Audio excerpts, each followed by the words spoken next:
कि इस हिसार की सभा में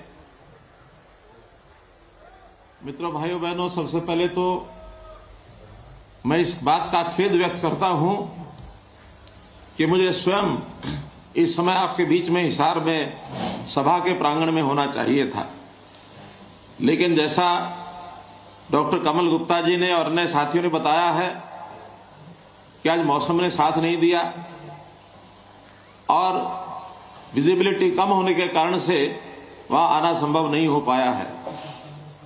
तभी ये कार्यक्रम की योजना बनाई गई कि मुझे आपसे बात अवश्य करनी है, चाहे वर्चुअल तौर पर भी आपके साथ मुझे जुड़ना पड़े। ये ठीक है कि मैं आपकी सब बातें सुन तो नहीं पाया। अंत में नायब सिंह सैनी जी, अपने मेंबर पार्लियामेंट डॉक्टर कमल गुप्ता जी, इनकी बातें तो मैंने सुनी हैं, लेकिन मैं अनुमान लगा सकता हूं कि बहुत से विषय जो मुझे वहां कहने चाहिए थे, सब साथियों ने वक्ता के रूप में आपके सामने रखे होंगे। मेरे साथी शहरी स्थानीय निकाय मंत्री डॉक्टर कमल गुप्ता जी, माननीय सांसद श्री नायब सिंह सैनी जी, हमारे विधायक श्री भव्य बिश्नोई जी, डिप्टी स्पीकर साहब श्री रणवीर गंगवा जी,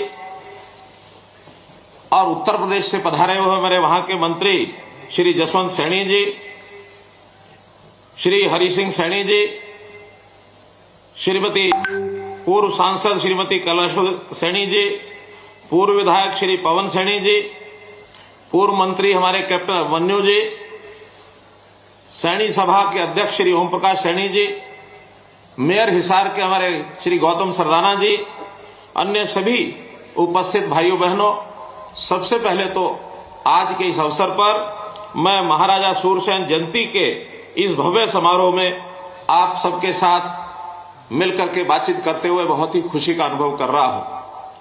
और महाराजा सूरसेन सैनी के आप लोग सब लोग वंशज, उनकी याद में वैसे तो हर साल कार्यक्रम करते हैं, और मुझे याद है कि 1920 के कार्यक्रम में कुरुक्षेत्र में भी जो पहला राज्य स्तरीय कार्यक्रम था, उसमें मैं उपस्थित हुआ था। आज इस कार्यक्रम में मैं दूसरी बार आ रहा हूं। मेरी अपेक्षा रहेगी कि आप हर वर्ष हरियाणा के किसी न किसी कोने में राज्य स्तरीय कार्यक्रम अवश्य करें, ऐसा मेरा मानना है। जहां तक महाराजा सूरसेनी जी का जो इतिहास हमने पढ़ा है, बहुत ही प्राक्रमिक और बहुत ही वेदों के ज्ञाता, प्रतापी, न्यायप्रिय, एक धर्मात्मा, इस प्रकार के प्रजापालक वो राजा थे। और राज्य में उनके समय पूर्ण समाजवाद था। उत्पादन के साधन समस्त समाज की भलाई में काम आते थे, इस प्रकार की, और उनको राज करने की जो पद्धति प्रक्रिया थी वो उस समय हमने की। राजा सूरसेन सैनी जी, इनका जो क्षेत्र है मथुरा का इलाका है, और उस मथुरा के क्षेत्र के अंदर आज भी उनकी मान्यता जिस प्रकार से बताई जाती है, बहुत ऐतिहासिक तौर पर उनको लोग वहां याद करते हैं। वहां पर उन्हीं के नाम पर सौर सैनी भाषा, और उन्हीं से आगे चल करके ये जो सूरसैनी वंश है, जिसके हम सब सैनी समाज के नाते वंशज हैं, ये वहां शुरू हुआ। सूरसैनी जाति की जो प्रशंसा है, न केवल इतिहास में बलती है, बल्कि महाभारत के में भी सूरसैनियों का ये यश जो है ये गाया जाता है। हमारा जो इतिहास है बहुत गौरवशाली है, और उसके अधीन हम जितना भी काम करते रहे हैं, हमें ऋग्वेद में श्रेणी नामक वीर जाति का जो वर्णन मिलता है, उसी वंश में चलकर महाराजा सूरसैनी ने सूरसैनी गण की ये स्थापना की थी।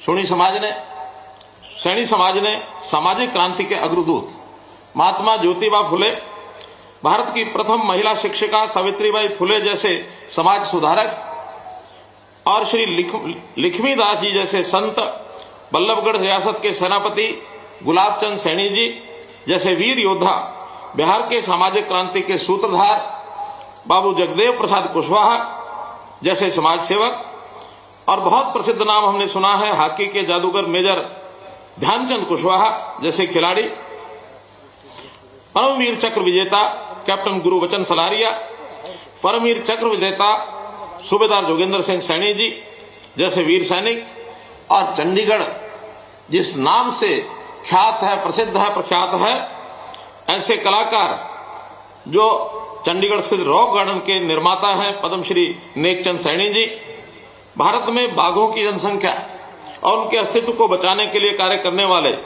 पद्मश्री कैलाश चंद सांखला जी जैसे वन्य प्राणी संरक्षक, ऐसे अनेक महापुरुष अपने समाज में ऐसे हुए हैं। हमें अपने इन जो महापुरुषों का, वीरों का, इनकी जब जीवनी पढ़ते हैं तो वास्तव में माथा ऊंचा होता है, गौरव से हम अपने सीने को चौड़ा करते हैं। स्वतंत्रता आंदोलन में भी सैनी समाज का बहुत बड़ा योगदान रहा है। आजाद हिंद फौज में सेनानी सरदार महंगा सिंह सैनी और अजीत सिंह सैनी जैसे सेनानी इसी समाज ने दिए हैं। वास्तव में देश का इतिहास इन सेनानियों का और हमारी आजादी के आंदोलन से भरा पड़ा है। 1857 की पहली जो स्वतंत्रता की जो लड़ाई थी, उस समय समाज के वीरों ने कितना बड़ा योगदान किया है। लेकिन एक दुर्भाग्यपूर्ण कथा ऐसी भी कभी कभी सुनने को मिल जाती है, और बड़ी दुर्भाग्यपूर्ण इसलिए मैं कह रहा हूं कि अभी अभी ये जो यात्रा चल रही है, जो राहुल गांधी के नाम से यात्रा चलाई जा रही है, कल ही अजमेर में जो हमारे कांग्रेस के अध्यक्ष हैं, उन्होंने क्या कहा कि हमने आजादी दिलाई है। वो आजादी का श्रेय इंदिरा गांधी, राजीव गांधी, इनके अलावा बाहर जाके निकल के देखते नहीं है। ये जो अनगिनत क्रांतिकारियों का मां भारती के बलिदान के लिए जो काम किया है, वास्तव में इस प्रकार का खेदजनक बयान कभी देना नहीं चाहिए। देश की आजादी में बहुत बड़े क्रांतिकारियों का, वीरों का जो योगदान रहा है, हम सबको इतिहास के साथ खिलवाड़ नहीं करना चाहिए। हमको सबको याद रखना चाहिए, सबके प्रति आदर का भाव ऐसा ही हमको लेकर के चलना चाहिए। वास्तव में सैनी समाज ये हमारा बहादुर समाज है। समाज की सत्य और अहिंसा की महान परंपराएं हैं। पूर्वजों ने दया, धर्म और त्याग के ऊंचे आदर्श ये ऐसे काम किए हैं। समाज की एक बड़ी आबादी महाभारत से पहले भी खेतीबाड़ी का काम करती रही है। वास्तव में राजा कुरु ने जब कुरुक्षेत्र में हल चला करके खेती का काम शुरू किया था, उस समय भी बड़ी संख्या में सैनी समाज उस क्षेत्र के अंदर पहले से खेतीबाड़ी का काम ये करता रहा है।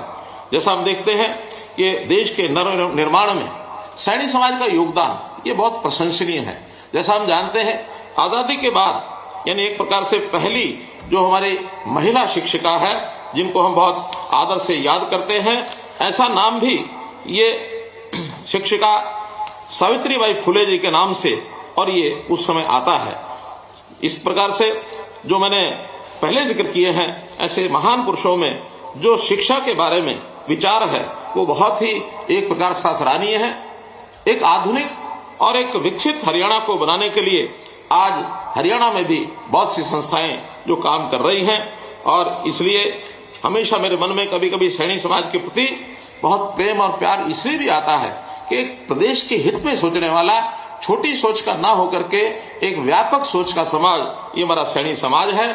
इसलिए मैं सैनी समाज के सभी महापुरुषों को अपनी ओर से नमन करता हूं, और विशेष तौर पर महाराजा शूर सैनी जिनकी आज जयंती मना रहे हैं, उनको मैं श्रद्धापूर्वक नमन करता हूं। मित्रों, हर समाज के अंदर कुछ ना कुछ नेता, महापुरुष, ऐसे संत हुए हैं। हमने हरियाणा सरकार, आज संयोग से ऐसा कह सकते हैं कि हरियाणा सरकार में हमने जो योजनाएं बनाई हैं, उसमें संतों, महापुरुषों का एक बहुत बड़ा योगदान, इसको हम हमेशा याद करते रहे हैं। हमने इसके लिए विशेष योजना बनाई है कि संत महापुरुष विचार प्रसार एवं सम्मान योजना, ये हमने एक योजना बनाई, और उसके अंतर्गत कितने ही ऐसे वीर पुरुषों के, हमने महापुरुषों के जयंतियां ये हमने मनाई हैं। चाहे महर्षि वाल्मीकि जी हो, चाहे भगत कबीर हो, चाहे रविदास जी हो, चाहे गुरु नानक देव जी हो, गुरु गोविंद सिंह जी हो, अभी गुरु तेग बहादुर जी का 400 साला उत्सव ये हमने मनाया। डॉक्टर अंबेडकर जी का राज्य स्तरीय कार्यक्रम ये हमने मनाया है। उसी के अंतर्गत आज ये कार्यक्रम ये मना रहे हैं। अनेक संत महापुरुषों ने जो हमारे जीवन को ऊंचा उठाने का काम किया, उनको समय समय पर विचारों को याद करते रहेंगे तो आने वाली नई पीढ़ी उस शिक्षा से और वो लाभान्वित होती रहेगी। हमने अपने समाज के हित के लिए ये सब काम करने हैं। सरकार उसी प्रकार से आगे बढ़ रही है। पूरे हरियाणा को एक सूत्र में बांधने के लिए हमने हरियाणा एक, हरियाणवी एक ये नारा दिया। प्रधानमंत्री जी ने सबका साथ, सबका विकास और सबका प्रयास, इस प्रकार के जो कार्यक्रम हमें नारे दिए, ऐसा जो आह्वान किया समाज की एकता के लिए, इसको हम भरपूर मानते हैं। पिछले 8 वर्षों में केंद्र में श्री नरेंद्र मोदी जी की सरकार, हरियाणा में आपकी सरकार, ये डबल इंजन की सरकार लगातार काम कर रही है, देश प्रदेश के हित में काम कर रही है। हमने कुल मिला के समाज के हित में शिक्षा की योजनाएं, स्वास्थ्य की योजनाएं, सुरक्षा की योजनाएं, स्वावलंबन की योजनाएं, स्वाभिमान बनाए रखने के लिए बहुत सी योजनाएं, ऐसे सारे प्रदेश, सब प्रदेशों में, अपने हरियाणा प्रदेश में, देश भर में ये सब चलाई है। आखिर इसको क्रियान्वित करने के लिए व्यवस्था परिवर्तन के काम भी बहुत किए हैं, क्योंकि 8 वर्ष पूर्व जब हम देखते हैं कोई भी छोटा काम भी अगर घर का परिवार का कराना होता था, जितने सदस्य होते थे आधे सदस्य तो लाइन में लग के खड़े रहते थे, दफ्तरों के चक्कर काटते थे, काम के होते नहीं थे, जूती घिस जाती थी। लेकिन इन सब चीजों को हमने ठीक करने के लिए नई नई योजनाएं व्यवस्था परिवर्तन की है। चाहे वो केंद्र सरकार में हमने हर परिवार की चिंता की है, हर परिवार के अंदर, गरीब परिवार के अंदर रसोई घर में गैस मिले, नल से जल हर रसोई में पहुंच जाए, हर घर में बल्ब जले, कहीं कोई अंधेरा कहीं न रहे, आवास सभी गरीब परिवारों को ये मिलना चाहिए, हर व्यक्ति का बैंक में अकाउंट हो। यानी कितने क्रांतिकारी कदम किए हैं जो जब दुनिया के लोग देखते हैं कि भारत जिस गति से आगे बढ़ रहा है और समाज में ईज ऑफ लिविंग का जो एक पैमाना तय किया गया है, लोग दिन प्रतिदिन अपने जीवनचर्या को यानी सरल कर रहे हैं, आसान हो रहे हैं। हमारे यहाँ का हैप्पीनेस इंडेक्स ये बढ़ रहा है, लोग सामान्यतः आनंदित रहें, खुश रहें, इस प्रकार की और हमारी कार्य पद्धति करने का काम हम कर रहे हैं। हमने ई गवर्नेंस इसको चालू किया ताकि लोगों को भागदौड़ न करनी पड़े। आपकी कोई छोटी बड़ी तकलीफ है, सरकार से कोई काम है, घर बैठे आप अपनी बात को सरकार के किसी भी कार्यालय में, ऑफिस में पहुंचा सकते हैं। घर बैठे आपका काम सुविधाजनक हो जाएगा, आपको समाचार मिलेगा।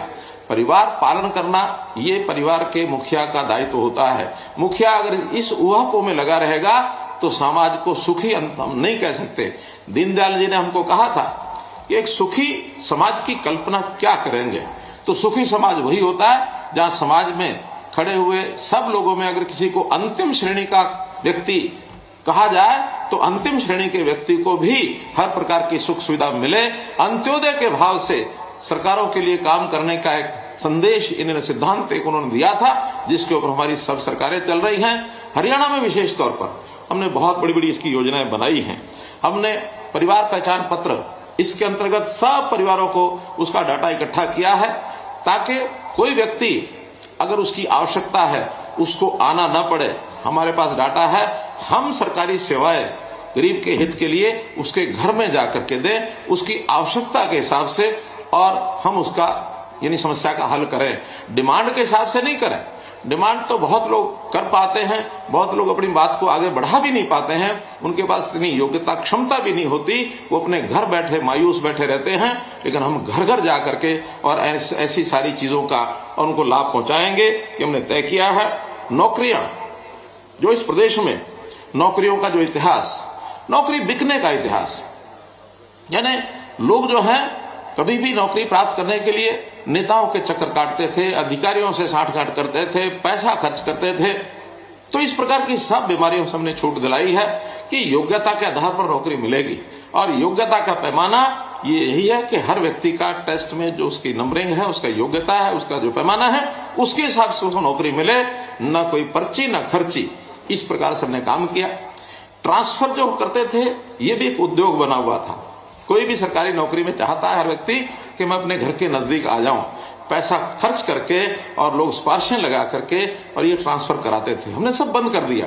ऑनलाइन ट्रांसफर पॉलिसी, उसकी सीनियोरिटी कितनी है, आयु कितनी है, उसके हिसाब से जो नजदीक से नजदीक स्थान पर वो जा सकता है उसको वहां पहुंचाया है।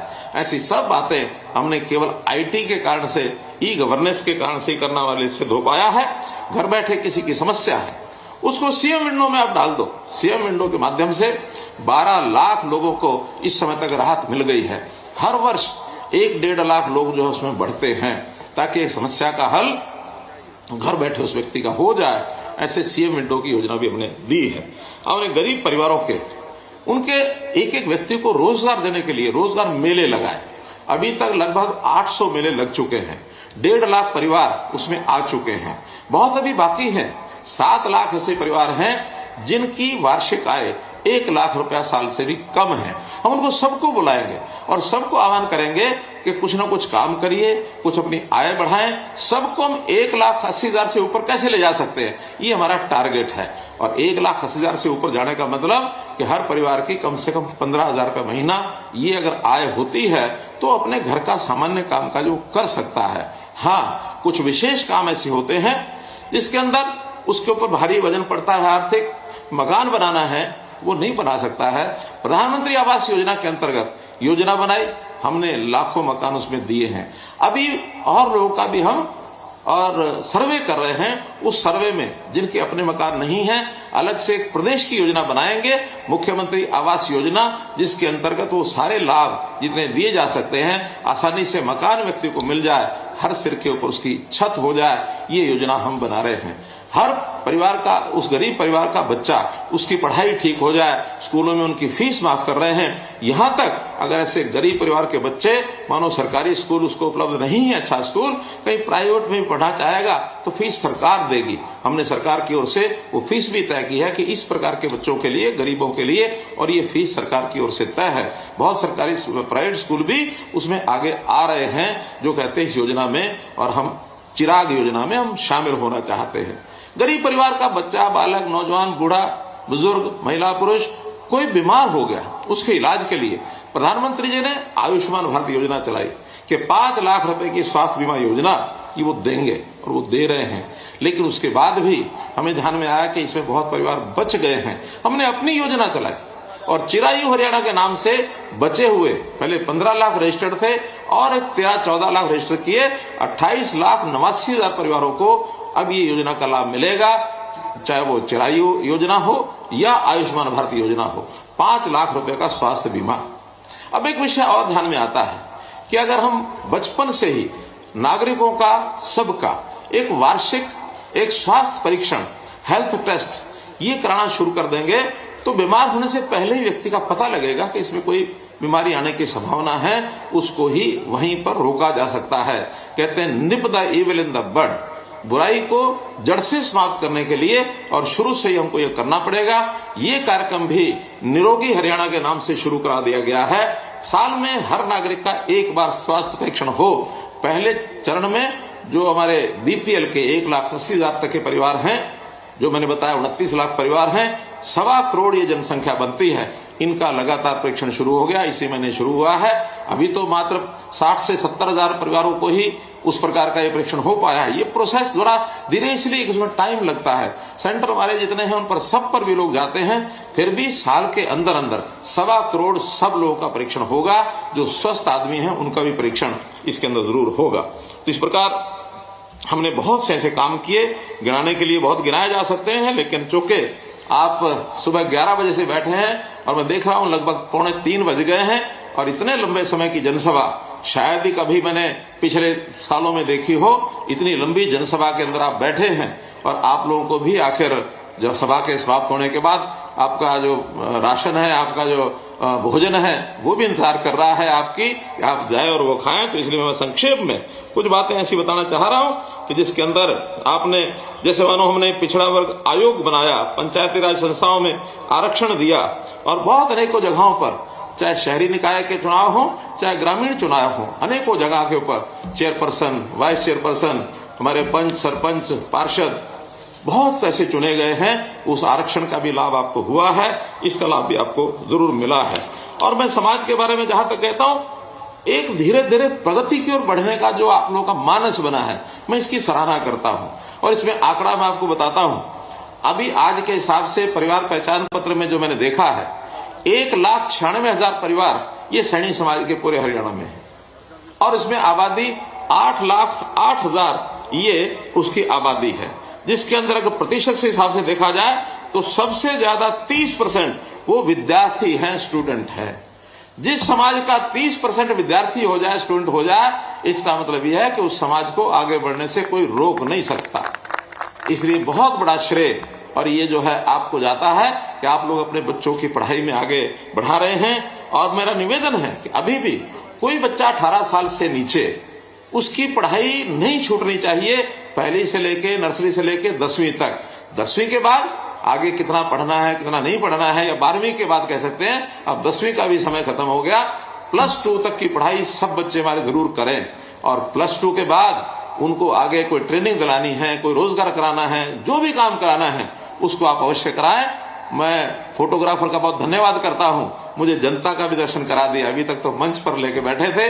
आपका बहुत बहुत धन्यवाद कि इतनी बड़ी संख्या में आज यहाँ उपस्थिति है। तो कुल मिलाकर मेरा ये आपके जो मेरे पास विश्लेषण आया है, और उसमें एक और आंकड़ा है, 24% उसमें हाउसवाइफ्स हैं, यानी गृहिणियां हैं। अब इनको सब प्रकार की सुविधा हम दे रहे हैं।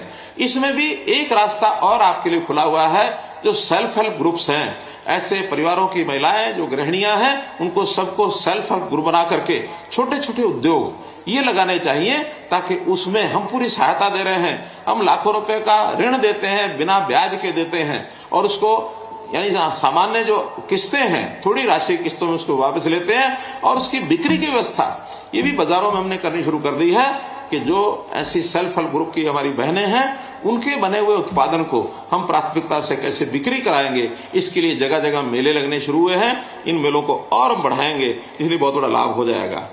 अपने यहाँ अगर बेरोजगारी की बात करते हैं तो मात्र 4% ऐसे हमारे जो युवक हैं वो बेरोजगार हैं। इनसे मेरा निवेदन है कि स्किलिंग के काम में जाएं, क्योंकि सरकारी नौकरी योग्य व्यक्ति को मिलेगी, सबको नहीं मिल सकती। फिर उनको अगर स्किलिंग में जाते हैं, कुछ ना कुछ हुनर सीख करके अपना काम करें, कहीं प्राइवेट नौकरी करनी है वहां करें, या कोई ना कोई ऐसा छोटा मोटा उद्योग लगा करके जीवन यापन को आप आगे कर सकते हैं। लेकिन बहुत सामान्य है, 4% बहुत अच्छा एक जिसको कहना चाहिए हमारे समाज की स्थिति है। 6 से 7% बेरोजगारी तो बहुत देशों में, प्रदेशों में इस स्थिति तो रहती रहती है। आपके समाज की केवल 4% है, बहुत अच्छी बात है। तो मेरा तो इतना ही कहना है कि हम इस अपने समाज को कैसे आगे बढ़ाएं। एक आंकड़ा और मैं आपसे निवेदन करूंगा, जो भी हमारे नेता हैं समाज के, उनको ध्यान करना चाहिए कि जिनकी पारिवारिक आय 25,000 से भी कम है, हालांकि कुल परिवार 1,96,000 बताए हैं मैंने, लेकिन 1,200 परिवार समाज के ऐसे भी हैं जिनकी आय सालाना 25,000 से भी कम है। इसलिए हम उनको पहचान करके उसकी आय को हम कैसे बढ़वा सकते हैं, क्योंकि ऐसे लोगों को परामर्श देना पड़ता है। अगर कुछ परामर्श देंगे, कुछ सहायता करेंगे, कुछ ना कुछ आगे बढ़ने के लिए सरकारी योजनाओं का लाभ वो कैसे ले सकते हैं, काम करने वाला आदमी कैसे आगे आए, तो ये हर परिवार की हम चिंता करेंगे। तो आप समाज के जिम्मे, नेताओं के जिम्मे है कि इन 1,200 परिवारों को संभालें, ताकि इनकी परिवार की आय ये अच्छी हो जाए। इसी प्रकार 0 से 6 वर्ष की आयु ऐसे 52,000 ये हमारे जो छोटे बच्चे हैं, इन बच्चों का स्वास्थ्य की चिंता अवश्य करना। इन बच्चों के स्वास्थ्य के नाते से उनको किसी प्रकार का कोई इंजेक्शन लगना है, कोई उसको हमारी जो आशा वर्कर्स, आंगनवाड़ी, ये सहायता करने वाले लोग हैं। तो इन बच्चों की आज ही चिंता करें, इनके स्वास्थ्य की चिंता करें, ताकि वो आगे भी बने रहें। मित्रों, योजनाएं बहुत हमारी, जैसे पिछड़ा वर्ग की योजनाएं हैं, पिछड़ा वर्ग 1 की योजनाएं हैं, शिक्षा की हैं, डॉक्टर अम्बेडकर मेधावी छात्र योजना है, ऐसे ही पोस्ट मैट्रिक छात्रवृत्ति योजना है। फिर देश के बच्चों को पढ़ाई के लिए जो ऋण देने की बात है, विदेश में भी पढ़ाई के लिए, वो भी एक योजना है।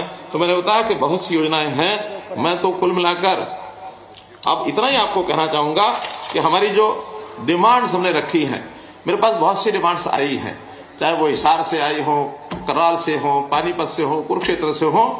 वहां जब जाना होगा, मिलना होगा, तो आपके नेताओं के साथ बैठ करके वो सारी बातचीत की जाएगी।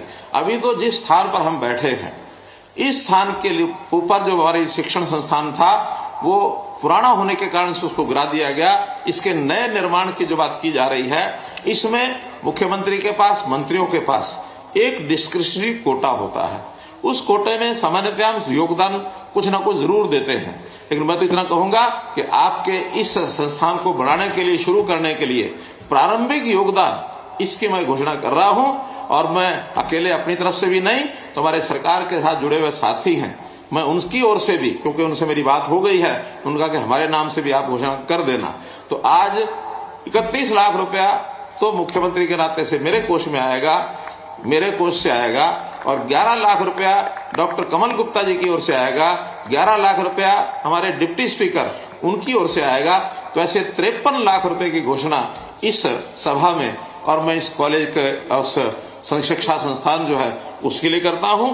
और इसी प्रकार से एक विषय आया कि प्रथम हमारी महिला शिक्षिका सावित्रीबाई जी, जिनका महिला शिक्षा के अंदर बड़ा नाम है क्योंकि वो देश की पहली महिला शिक्षिका रही हैं, तो उनके नाम से कोई भी एक कॉलेज का नाम, जो हमारे नेता हैं नायब सिंह सैनी जी हैं, हमारे वहाँ जो और भी सैनी समाज के लोग बैठे हैं, पवन सैनी जी हैं, जवाहर सैनी जी हैं, और हमारी पूर्व सांसद हैं, या हमारे जो भी नेता हैं, वो मिल करके जहां कहीं किसी कॉलेज के नाम रखने की बात आती है, जहां हमारे समाज के लोग हों, वो बताएंगे तो निश्चित रूप से कॉलेज का नाम या किसी शिक्षण संस्थान का नाम उनके नाम के ऊपर रखेंगे। एक प्लॉट की बात की गई है, तो इसमें भी मैं हमारा जो HSVP है उनको कहूंगा कि जिस शहर में आपको प्लॉट चाहिए, एक में अथवा ज्यादा में, वहां एडवर्टाइजमेंट करेंगे, आप लोग उसमें अप्लाई करिए, तो एक निश्चित विधि है उसकी, उसमें सबको आपको धर्मशाला के प्लॉट ये भी जरूर दिलाए जाएंगे। तो इस प्रकार से कुछ जो डिमांड्स हैं उतनी मैंने आपको बताई हैं, लेकिन और जो चीजें रह गई हैं, जिन शहरों के, जिन जिलों के अपने कार्यकर्ता हैं, वो एक बार बैठेंगे तो बैठ करके उनके साथ चर्चा करके ऐसी सब चीजों को हम पूरा करेंगे, जिससे हमारे समाज के महापुरुषों का, हमारे समाज के ऐसे नेताओं का, उनका नाम आगे बढ़े, ताकि अपने समाज की हम चिंता कर सकें। यह समाज एक कर्मशील समाज है, एक काम करने वाला ऐसा समाज है कि जिसके आगे कोई कठिनाई, कोई दुविधा ये बचेगी नहीं, और निश्चित रूप से हम अपने कर्म करने की जो वृत्ति है, इसके कारण से सदैव आगे बढ़ेंगे। कोई पीछे हमको धकेल नहीं सकता। हाँ, हमको अपने हाथों पर, अपनी 10 उंगलियों पर ये पूरा नाज है कि हम कर्मशील बनके काम करके आगे बढ़ाएंगे। कभी भी ऐसी लाइन पर नहीं चलना जो कोई हमारे स्वाभिमान को चोट पहुंचाए। स्वाभिमान के चोट को बचाने के लिए कोई भी कह सकता है कि ये चीज आपको मुफ्त देंगे, ये चीज आपको मुफ्त देंगे। हम कहते हैं समाज का वो वर्ग जो कमजोर वर्ग है, जिसको हम अंत्योदय की श्रेणी में मानते हैं, सबसे पहला अधिकार उसका है, वो किसी भी जाति का हो। जाति पाति से ऊपर उठ करके समाज के कुछ वर्ग जो लाचार वर्ग है, ऐसे लाचार वर्गों को और हमको कैसे आगे बढ़ाना है, उनकी सहायता करनी है, उनकी शिक्षा करानी है, स्वास्थ्य में उनका लाभ कराना है, उनको रोजगार दिलाना है। एक एक परिवार की, एक एक व्यक्ति की हम लोग चिंता करेंगे। उसमें जरूर मैं समझता हूं कि सरकार के साथ आप भी भागीदार हों, क्योंकि जैसा मैंने कहा, सबका साथ, सबका विकास, सबका प्रयास, सबका, इस प्रकार से एक प्रयास करते हुए और विश्वास पूर्वक आगे बढ़ने का काम करेंगे। इतनी बात कह करके पुनः मैं इस बात को याद करते हुए कि मैं आज आपके बीच में नहीं पहुंचा, मुझे इस बात का खेद है। आशा मेरी स्थिति को आप समझेंगे और फिर कभी किसी अवसर पर प्रत्यक्ष आपसे मिलना होगा। बहुत बहुत धन्यवाद, बहुत बहुत आभार।